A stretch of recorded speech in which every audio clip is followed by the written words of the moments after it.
امن معاہدے کے بعد فلسطینی اپنے اپنے گھروں کو لوٹنے لگے ہیں۔ قیدی اپنے پیاروں سے ملے تو زاروں قطار رو پڑے۔ 2 سال کی مسلسل ہولناک تباہی نے غزہ کا حلیہ ہی بگاڑ کر رکھ دیا۔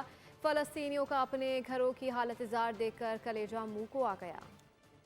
غزہ میں جشن اور غم ساتھ ساتھ، فلسطینی رہائی سے خوش مگر شہر کی تباہی دیکھ کر غم زدہ۔ امن معاہدے کے بعد 5 لاکھ سے زائد فلسطینی گھر واپس لوٹے۔ شہر کا حلیہ دیکھ کر فلسطینیوں کا کلیجہ منہ کو آ گیا۔ اسرائیلی قید سے رہا فلسطینیوں نے سجدہ شکر ادا کیا مگر اپنوں کی جدائی کا سن کر دل بھر آیا۔ ایک قیدی تو اپنے بچوں کو دیکھ کر جذبات پر قابو نہ رکھ سکا، دیوانہ وار چومتا رہا اور روتا رہا۔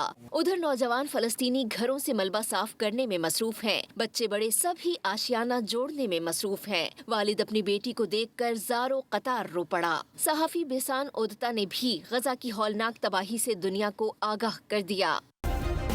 سبسکرائب کریں اور بیل دبائیں تاکہ کوئی خبر رہ نہ جائے۔